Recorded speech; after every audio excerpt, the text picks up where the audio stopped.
Hello and welcome to the Leadership in Insurance podcast. This podcast is brought to you by FinPro Search Partners, the executive search firm for the insurtech industry on an international basis. We'd love to hear from you. If you want to hear a bit more about our recruitment services, please visit www.wearefinpro.com. I hope you enjoy the episode. Hello, this is not your usual Leadership in Insurance podcast, but this is, luckily, your usual host, Alex Bond. Thank you for being with us over the Christmas period. I'd love to say that you should have better things to do, but I hope you're having a lovely time, however you celebrate this time of year. We did a talk for the great guys at Future Processing, and this was I was asked to talk about talent retention and talent attraction, and I said, I don't know a lot about retention, but I know quite a lot about attraction and the reason that people tell you they leave, which leads us to a few things about what we should do about retaining talent. So we put together this presentation and I did a little talk which I thought would be interesting to share. So if you want to know about retaining and attracting your best talent, then this is the talk you should be listening to. The talk is called Treating Talent as a Customer. I hope you enjoy it. Funnily enough, you found another guy in recruitment who talks too much. So I'll try and whip through this and we'll get to the actual kind of meat on the bone. We were talking. I was asked to do a talk about attracting talent and retaining talent. And this is kind of starting off my premise of my conjecture that we don't treat talent as a customer. And I find that odd, particularly in the kind of context of where we're working today when we're talking about innovation in insurance. Everything is talking about the customer, and going back the other way, and we're not doing that. And so what I mean by that is to say that if we operate in a market where we have largely homogenous products like insurance, then why are some businesses more successful than others? Why do some businesses innovate better than others? And why are companies winning the innovation race? And why are you not winning the innovation race? Those of us around this table, or maybe you are, but if you are, then what are you doing here? You've got other things to do. Talent, for the purposes of this kind of presentation, is what we're going to use. I'm not that keen on the term talent. We're talking about people, we're talking about human beings. I think sometimes when we talk about talent, we sort of put that in a kind of different bracket. But if talent is a differentiator, talent is therefore our customer. And my conjecture is that we don't treat talent as the customer. So why do people leave? I mean, when I was asked to talk about retention, I said, well, I'm a headhunter, so I don't know that much about retaining talent. In fact, it's kind of anti my business to be good at retaining talent. But I talk to a lot of people about why they leave businesses, and it's rarely money, or it's not always money, let's say. Let's say that. These are the key things that people bring up. Greater challenges, more responsibility, more exciting stories. Terrible bosses is the number one reason people leave. We all know that. We've all probably got some horror stories about those. And if we have some time at the end, they're always quite good to share. So let's do that. Apart from Jamie, because he used to work for me. But this is why people are leaving. We talk about portfolio careers. We talk about more flexibility. And I don't just mean working from home. I think we now know that working from home, working flexibly is now a given, right? Well, that's what we expect. So, really what we want is the chance for people to play to their strengths. So this is Tom Peters, who's a writer on excellence. I'm not entirely sure what that means either, but I thought it was a good quote, so we'll go with it. No sports team in the world says you've had a great season, why don't you come to the back office and manage? This is particularly common in insurance, I would say, but also in technology. You take your best people. Underwriting, this is very common. Best underwriter, then you make them a manager. Well, being a manager and being a good underwriter are not the same skill set. And I'd imagine it's the same in development as well. So you've got your best developer, you make them a manager of people. Skill sets are not the same. So we need to give people opportunities to play to their strengths. This, for me, is this is a bit of a name and shame, and I was getting a bit nervous because I've name and shamed two companies quite heavily here. I was waiting for someone from that company to be here, but they're not, so we're in a good, safe space for me anyway. When we talk about attracting talent, I think we see ourselves as the customer because we think we're buying in that talent, we're acquiring that talent, and that's the way we talk about it. But if we're in talent short markets, and I was speaking to a guy yesterday, and this is a US figure, but the US, there are 2 million open engineering roles. like 2 million. So there is nowhere near enough people, talented people, to go and work for organisations. So if we know that to be true, why on earth would we think we're the customer? And why would we present the kind of job opportunities to companies like we're the customer? And I'll sort of demonstrate what you mean. So this is Chaucer's website. It's a beautiful website, I recommend it. It's a really nice looking thing. On this website, my job all day is to hunt down leads for opportunities for people to work with. So I know where careers pages are. I can usually tell you. So you pull up, the menu, and then you scroll down to almost the bottom on the About section, and it's purposely small because that's how small it appears. Then you click on Careers, and then it brings up this page. And then if you see really small, there's a hyperlink on the currencies here bit. You have to click that to get to the vacancies. And then it produces this very sexy looking page. And just in case you go to me, Alex, but no one uses their website anymore to attract talent. You go, oh no, you're right. Most people are on LinkedIn, if in a professional context. This is their LinkedIn page. This is the jobs they have listed.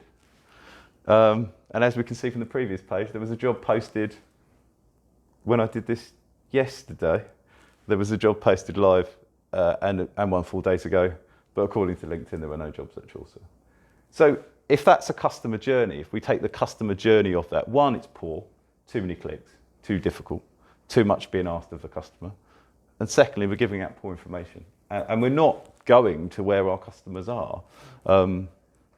I did a talk once about, if a tree falls, does it make any sound? And the answer is no, actually, apparently, scientifically, because sound is vibration of the inside the ear. So if an ear isn't vibrating, then there is no sound. So it's a good answer to that question if you ever get asked it. But the point being that you need to go where the people are. And I'm not saying that LinkedIn is the ubiquitous place people are. If you're talking about engineering talent, we know they're probably not just there. But if you're not going to those places, then you're not getting that talent. And they're definitely the best talent is not trawling Chaucer's website. And I could have picked on anyone. I literally, this is how bad it is. I at random said Chaucer, let's go and look at that website, and I pulled that up. It could have been anywhere. And just to say it could have been anywhere. This is AIG. This is a website. This is a job description, job adverts. Job advert is the key thing I'm going to say here. This is an advert. This is something that is going to lure in the customer. Who are we? We're AIG. If you're a qualified, experienced underwriter and you don't know who AIG is, I don't know what you're doing on this application page. So I don't think we need that first paragraph. Get to know the business. Basically tells you what insurance is. Again, I think we're probably already there. And then about the role, what we need to know is a list of things that we demand from you. So the point being, this isn't an advert. And also, does it tell you how much you're going to get paid for your efforts? We know that the percentage chance of people applying for jobs where they have no advertised salary and compensation is very, very low as well. So as an advert, I don't know what I'm getting as a customer. I don't know what I'm paying for it or going to receive as a benefit. So I think that's, it's clear that we need to think like marketeers. I often describe my job as a headhunter as a basically one-to-one, hand-to-hand marketing person. I'm going out and I'm telling your story for you. And if we say that marketing is the activity or processes of creating, communicating value, I don't think we're doing it. Are we creating value? Are we communicating value? Are we delivering value for talent? And my conjecture is absolutely not. New talent. We talk about a lot. We're in this state of innovation in the insurance industry. I think it's fair to say that everyone around this room knows enough about the sort of state of innovation in either technology as a broader sense or in the insurance industry to say that new talent means new talent pools. If we're bringing in, let's say, so I started doing a lot of data science recruitment about 10 years ago. When we started doing data science recruitment, there were no data scientists in insurance. I placed RSA's first head of data science, which is a humble brag, but we had to go looking outside of that. So we went looking at, whether it be similar industries, we looked at credit cards and banking, and eventually they pulled someone that worked for Hilton hotel chain, and they'd previously been at Google. And the idea was to think differently. So we have to look in new pools. How do we get an edge on people? People that think differently add something to your organisation. We know that. The studies show that, and there's some data on this slide later that will say that. But even the best people, even if they look like the people internally, they think differently. And I would argue always that the best people think differently. That's why they're the best. There's some statistics here, and I think this is important because we know this stuff, and that's what drives me a bit potty about it.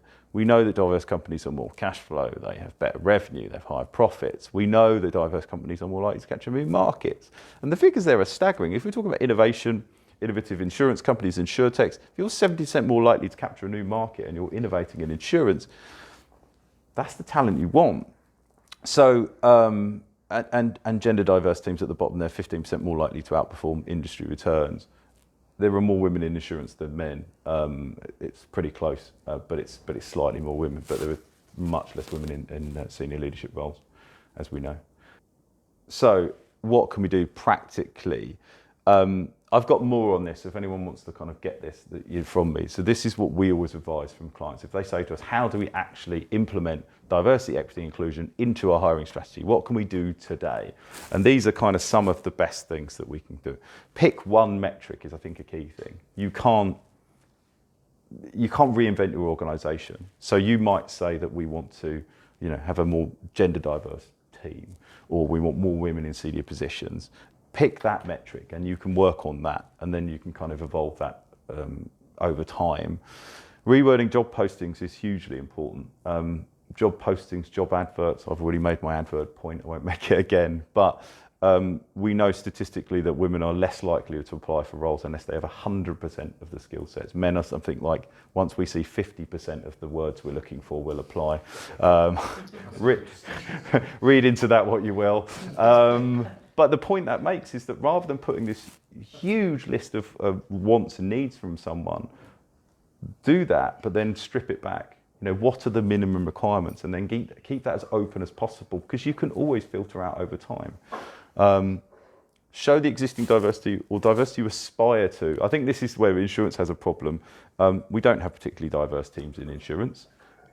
That doesn't mean that all of your kind of advertising. We had a guy on the podcast who runs a Latinx insurance operation in the US. He's been incredibly successful because it's for Hispanic people in the US, of which it's a bigger market than the UK insurance market. So their wordings are in Spanish. Their call centers speak Spanish as the first language. He's not doing anything differently. He's just presenting to the people that he's trying to target. And you can do the same with your businesses when you're trying to attract talent. Flexibility, remote working, we've discussed. Pre-hire assessment, blind hiring, all of these things are things that you could just put in place as a procedure. But we do have to commit to them. The amount of times I've asked about people doing blind hiring, which for clarity is removing all things like where you went to school, gender, age, take everything off, so we're just left with what has this person done.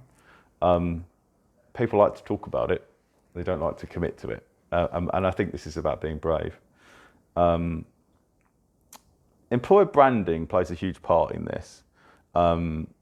Now, I've used this very cheesy slide that we've all seen before. The reason I said this is that I think when we talk about employer branding, we think about the whole organisation. The AIGs, the Chaucers, the top down, that's what we're looking at. I don't think it needs to be as big as that. I think you can take a kind of team by team, person by person basis. So, how do you make an insurance technology team exciting to work at? The insurance bit isn't going to draw the engineers in, but what you're doing might be incredibly exciting. You might be working with artificial intelligence, you might be working with new automation technology. If you think about Key from Brit, algorithmic driven underwriting, that's an interesting challenge. If you said you want to come and work for Brit Insurance, it's a different sell. So why I sort of said it kind of needs you is that, I thought there was more. It's good that there isn't it? Sorry about that. Why it means you is bringing it onto an individual level. I do know there's some challenges here from top down, so you're going to have like some rules and what you can and can't say. But I would encourage people to say, look, we know LinkedIn is a place of people. Look, we know places like, GitHub are places where you find engineering talent. Make your people famous, or allow them to make themselves famous. put some personality out there. And that does mean putting themselves out there on LinkedIn. The most likely people to be able to identify talent for your team is people in your team. The most likely pool of diverse talent is from that particular diversity you're trying to attract. So it's about bringing it down. You don't have to have a kind of employer brand and then not have one for your team. You can make your team exciting, but that does involve us getting out there and doing talks and networking and proactively doing that. So that's why I've said it means you, because I know that the pushback I've had in the past is said, well, you know, C-suite won't allow me to do that. I don't think you need that permission, personally. I think you can make it smaller than that. And then if you give your team a personality, if you give your people a personality, then people coming into the business don't see this big brand, they see these people, and people join people, people leave people. But anyway, I promised I wouldn't talk forever, so I'll stop there. Any questions? Oh, thank you. Thank you.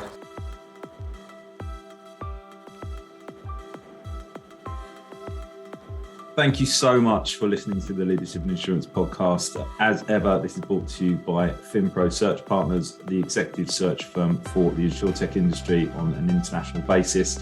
If you want to find out more about what we do from a recruitment standpoint, please visit www.wearefinpro.com.